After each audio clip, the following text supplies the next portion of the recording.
وَلَقَدْ يَسَّرْنَا الْقُرْآنَ لِلذِّكْرِ فَهَلْ مِن مُّدَّكِرٍ الحمدللہ وکفیٰ وسلام علی عبادہ الذین اصطفیٰ اما بعد فاعوذ باللہ من الشیطان الرجیم بسم اللہ الرحمن الرحیم قال عفریت من الجن انا آتیک بہ قبل ان تقوم من مقامک وَإِنِّي عَلَيْهِ لَقَوِيٌّ أَمِينٌ۔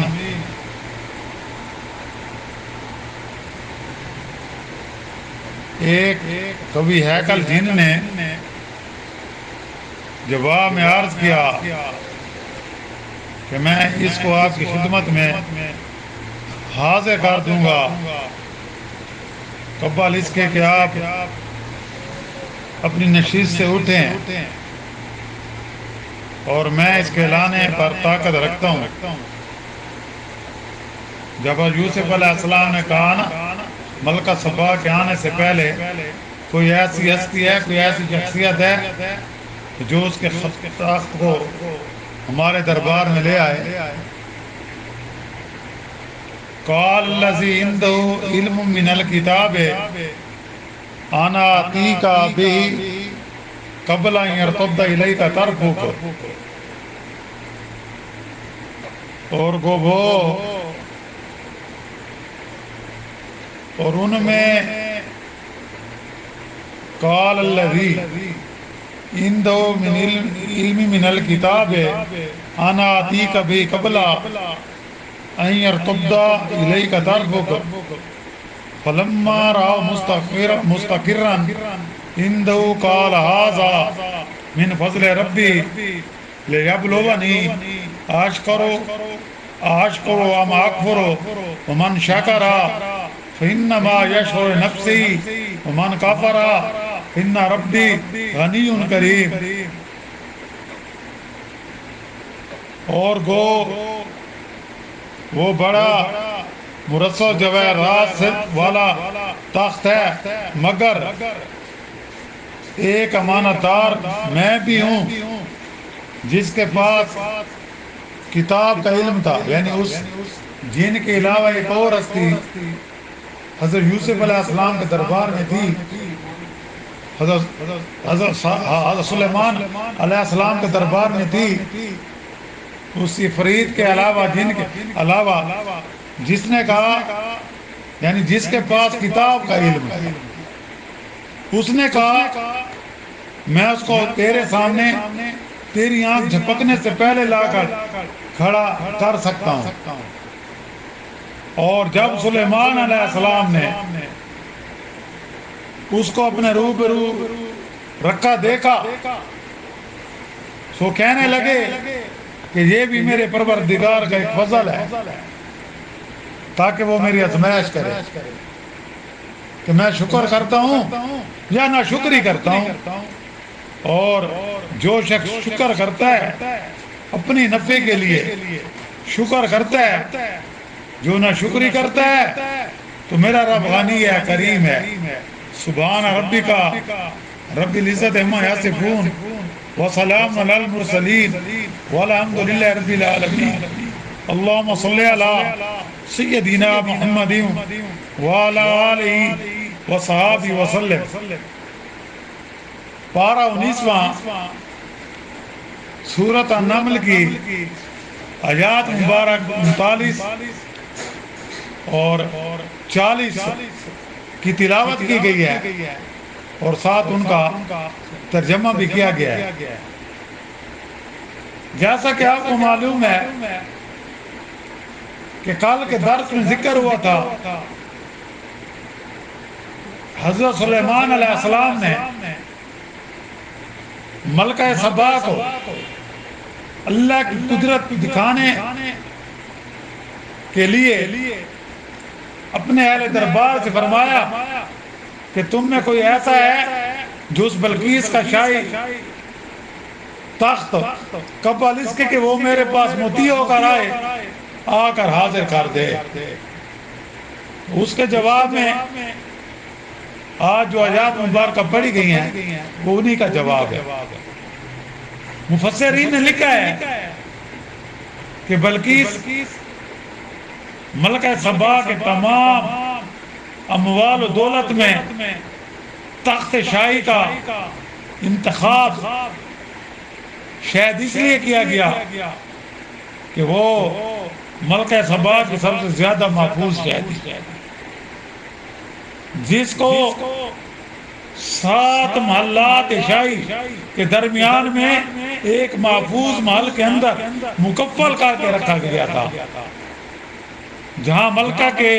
اپنے آدمیوں کا گزر بھی نہیں ہوتا تھا۔ اس تخت شاہی کا محل سے بغیر درگبازہ یا کفل یعنی تالا توڑے منتقل ہو جانا اور اتنی مسافت کی بعیدہ پر پہنچ جانا، یہ حق تعالی شانہ کی قدرت کاملہ سے ہو سکتا تھا کہ ایسا تخت جس پر کسی ملکہ کے سوا کسی کی پہنچ نہ ہو، اور وہ تخت آنن فانن پلک جھپکنے میں حضرت سلیمان علیہ السلام کے دربار میں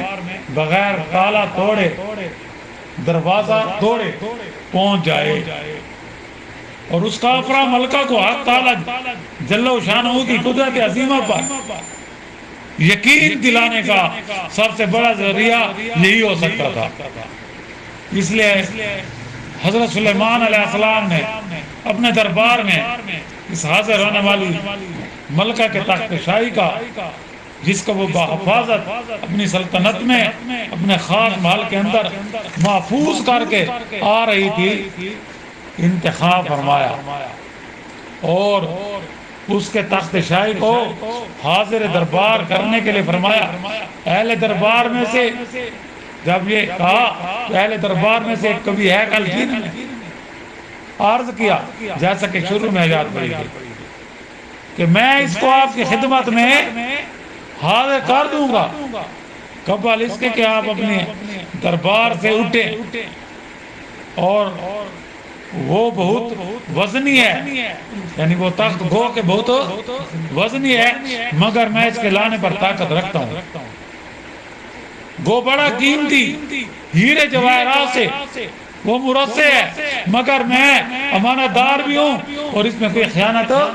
نہیں کروں گا۔ آگے بتلایا اس جن کے علاوہ اس نے تو کہا تھا نا کہ آپ کی نشست کے برخاست ہونے تک میں لے آؤں گا،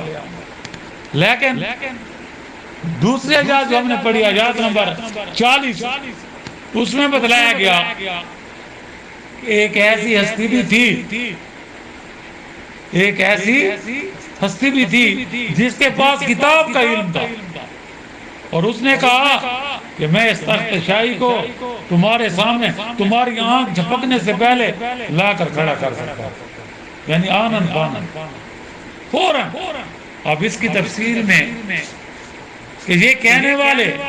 کون تھے، یعنی جن نے تو یہ گھنٹہ 2 گھنٹے 3 گھنٹے کی مہلت مانگی نا، یا جتنے تک آپ کا دربار تھا وہ کوئی وقت بھی ہو سکتا ہے، 4 گھنٹے بھی ہو سکتا ہے، زیادہ بھی ہو سکتا ہے، لیکن یہ جو ہستی تھی اس نے کہا نہیں آنن فانن پلک جھپکنے میں۔ تو اس میں مفسرین کا اختلاف ہے کہ وہ ہستی کون تھی جس نے یہ کہا۔ ایک رائے یہ ہے کہ کہنے والے جبرائیل علیہ السلام تھے یا کوئی اور فرشتہ تھا۔ دوسرا قول یہ ہے کہ وہ حضرت سلیمان علیہ السلام وزیر آصف تھے، ان کا نام آصف تھا۔ ایک قول یہ ہے، آصف برقیہ بھی اس کو کہتے ہیں۔ تیسرا قول یہ ہے کہ وہ خود سلیمان علیہ السلام تھے، یعنی کہ وہ خود حضرت سلیمان علیہ السلام تھے۔ امام رازی رحمۃ اللہ علیہ نے اس تیسرے قول کو ترجیح دی ہے۔ حضرت حکیم الامت مولانا تھانوی رحمۃ اللہ علیہ نے بھی اس تیسرے قول کے مطابق تفسیر فرمائی ہے کہ وہ ہستی خود حضرت سلیمان علیہ السلام کی تھی کہ جنہوں نے کہا کہ میں فوراً تخت کو لا کر اپنے دربار میں رکھ دوں. یہاں صاحب علم سے مراد خود حضرت سلیمان علیہ السلام. چنانچہ اس مقام کی تفسیر حضرت حکیم الامت مولانا تھانوی رحمۃ اللہ علیہ نے یوں فرمائی ہے، اس علم والے نے یعنی اس مرد جری نے جو حضرت سلیمان علیہ السلام اس جن سے کہا بس تجھ میں تو اتنی قوت ہے کہ تو اس تخت کو میرے نشیز سے اٹھنے سے پہلے لانے کو کہتا ہے، اور میں اس کو تیرے سامنے آنکھ جھپکنے سے پہلے لا کر کھڑا کر سکتا ہوں کیونکہ میں قوت معجزہ لاؤں گا. چنانچہ آپ نے حق تعالیٰ سے دعا کی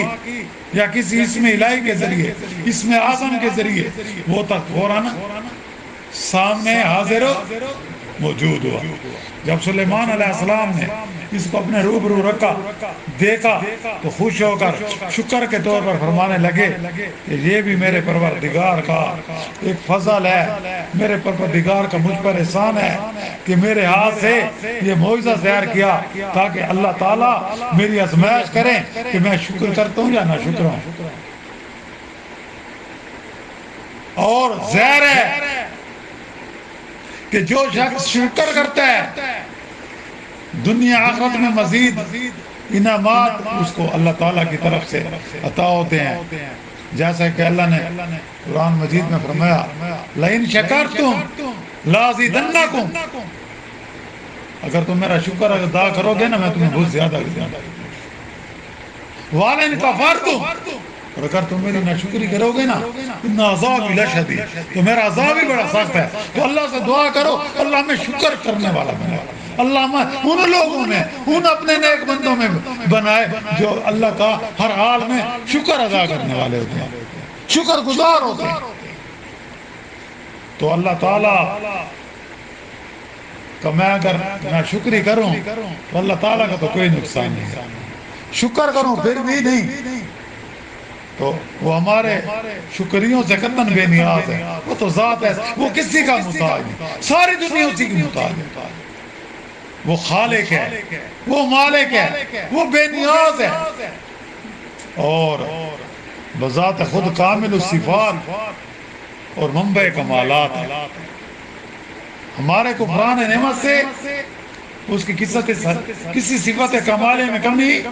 نہیں آئے گی، کیونکہ میرا رب غنی بھی ہے اور کریم بھی ہے کہ ناشکروں کو فوراً سزا نہیں دیتا بلکہ مہلت دیتا ہے. مختصر یہ کہ حضرت سلیمان علیہ السلام نے